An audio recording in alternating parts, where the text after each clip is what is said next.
వంటలకు ఇంతకంటే స్వచ్ఛమైన గానుగ నూనె మరెక్కడా దొరకదు. SRV naturals. ఆర్డర్స్ కై స్క్రీన్ పై నెంబర్ కి కాల్ చేయండి. మే 13వ తేదీన ఆంధ్రప్రదేశ్లో పోలింగ్ ముగిసింది. పోలింగ్ ముగిసిన మరుక్షణం నుంచి ఆంధ్రప్రదేశ్లో అల్లకల్లోలం కనిపించింది. ముఖ్యంగా పల్నాడు, రాయలసీమ ఏరియాల్లో ఘర్షణలు బీభత్సాన్ని సృష్టించాయి. తాజాగా ఈ ఘర్షణలపైన ఎలక్షన్ కమిషన్ ఒక ప్రత్యేక సిట్ను కూడా ఏర్పాటు చేసింది. సిట్ ఇవాళ తిరుపతిలో అసలు జరిగిన ఘర్షణ గురించి ఎంక్వైరీ కూడా మొదలుపెట్టింది. ఎందుకంటే ఆంధ్రప్రదేశ్ ఎన్నికలు అంత హాట్గా సాగాయి. ఎన్నికల ఘర్షణలన్నీ పక్కన పెడితే ఆంధ్రప్రదేశ్లో బెట్టింగ్లు, బీభత్సమైన బెట్టింగ్లు. ఆంధ్రప్రదేశ్తో పాటు తెలుగు వాళ్ళు ఎక్కడెక్కడ ఉన్నారు అక్కడ అందరూ బెట్టింగ్లు కాస్తున్నారు. ఇక్కడ ఫేవరెట్ ఎవరు, ఈటర్ ఎవరు అనేది పెద్ద చర్చగా నడుస్తుంది. ఫేవరెట్లో మాత్రం కూటమి కనిపిస్తుంది. కూటమికే ఈసారి విజయం దక్కుతుంది అనే చర్చ ఆంధ్రప్రదేశ్ వ్యాప్తంగా నడుస్తుంది. కాబట్టి బెట్టింగ్ రాయలు కూడా, బుకీలు కూడా కూటమిని ఫేవరెట్లో పెట్టేసి అధికారంలో ఉన్న వైసీపీని ఈటర్లో పెట్టేశారు. దీంతో బెట్టింగ్స్ మాత్రం దాదాపు ఇప్పుడు మనకు అందుతున్న సమాచారం ప్రకారం ఈ బెట్టింగ్ల టోటల్ టర్నోవర్ 5,000 కోట్లు దాటినట్టుగా తెలుస్తుంది. నువ్వా నేనా అన్నట్టుగా జరిగిన ఆంధ్రప్రదేశ్ ఎన్నికల్లో గెలుపు ఎవరిది అనేది ఇప్పుడు చాలా కీలకంగా మారింది. ఈ ఎలక్షన్స్లో ఓ ప్రత్యేకత కూడా ఉంది. సాధారణంగా ఏ పార్టీ గెలుస్తుందనే ఉత్కంఠ కనిపిస్తుంది ఎక్కడైనా, అధికార పక్షమా లేకపోతే ప్రతిపక్షమా అనేది.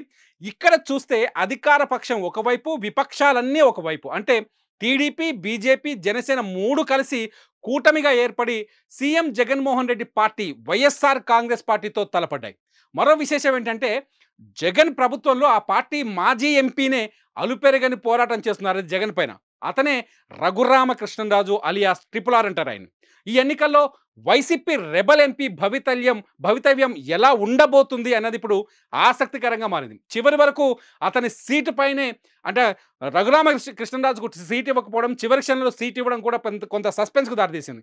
అసలు RRR ఎన్నికల్లో పోటీ చేస్తారా లేదా అనే అనుమానం కూడా వచ్చింది. ఓ దశలో ఆయనే పోటీ చేయలేకపోతున్నాను అని చెప్పారు. అయితే నామినేషన్ ముందు అనూహ్యంగా చంద్రబాబు పుణ్యమా అంటూ ఉండి నుంచి రఘురామకృష్ణరాజు ఎమ్మెల్యేగా ఎన్నికల బరిలోకి దించారు. అక్కడ ఉండి సీట్ని అంతకుముందు టీడీపీ అభ్యర్థికి కేటాయించినప్పటికీ రామరాజుకి ఆయన్ని చివరి క్షణంలో మార్చి నోటిఫికేషన్ ముందు రామరాజు ప్లేస్లో రఘురామకృష్ణరాజుకు టికెట్ ఇచ్చారు. ఈ ఎన్నికల్లో అదే పార్లమెంటరీ నియోజకవర్గం, అంటే ఉండి నియోజకవర్గం నర్సాపురం పార్లమెంట్ నియోజకవర్గంలో ఉంటుంది.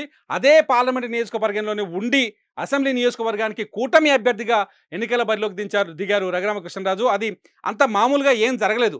ఉండిలో ఉన్న టీడీపీ సిట్టింగ్ ఎమ్మెల్యేను తప్పించి మరీ RRRకి సీట్ ఇచ్చారు. అంతేకాదు ఉండిలోని టీడీపీ ఇన్ఛార్జితో కూడా ఉండి టికెట్కు మంచి డిమాండ్ ఉంది. అవన్నీ తప్పించి మరి RRRకు చంద్రబాబు సీట్ ఇచ్చి రఘురామకు న్యాయం చేశారు. ఇన్ని మార్పులు చేర్పుల మధ్య ఈసారి జరిగిన ఎన్నికల్లో ఉండి నియోజకవర్గంలో 86.20% ఓట్లు నమోదయ్యాయి. అంటే మంచి నెంబరే. కూటమి నేతలు సహకరించి ఉంటే RRR గెలుపు కన్ఫామ్ అయినట్లే. ఎందుకంటే గత ఎన్నికల్లో, అంటే 2019లో ఉండిని టీడీపీనే గెలుచుకుంది. టీడీపీ అభ్యర్థికి 82,730 ఓట్లు వచ్చాయి. వైసీపీ అభ్యర్థి PVL నరసింహారావుపై 10,949 ఓట్ల మెజార్టీతో గెలిచారు రామరాజు. ఇప్పుడు కూడా వైసీపీ నుంచి PVL నరసింహారావే పోటీ చేశారు.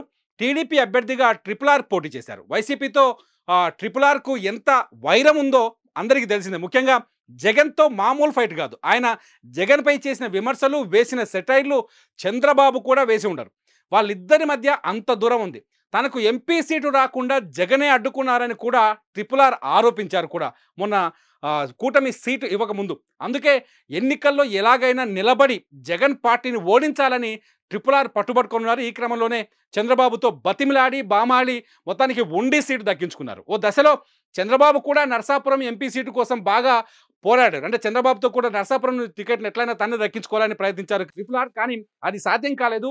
ఆయనకు ఉండి ఎమ్మెల్యే సీట్ని కేటాయించారు. కూటమి పంపకాల్లో భాగంగా ఆ సీటు బీజేపీకి వెళ్ళింది. నిజానికి అది కావాలని చంద్రబాబు చేసిన ప్రయత్నాలు ఫలించలేదు. దీంతో తప్పనిసరి పరిస్థితుల్లో ఉండి నుంచి RRRను రంగంలోకి దించారు. మరి ఇన్ని ఇష్యూస్ మధ్య RRR గెలిచి జగన్పై పోరాటంలో గెలిచి నిలుస్తారా? జగన్ పైన తన కోరిక, వాంఛను గెలిచి సాధించుకుంటారా అన్నది ఇప్పుడు ఆసక్తికరంగా మారింది. జూన్ 4వ తేదీన చూద్దాం రఘురామకృష్ణరాజు గెలుస్తారా, గెలిస్తే ఎంత మెజార్టీని సాధిస్తారని. సుమన్ టీవీలో మీ పర్సనల్ అండ్ బిజినెస్ ప్రమోషన్స్ కోసం కింది నెంబర్కి కాంటాక్ట్ చేయండి.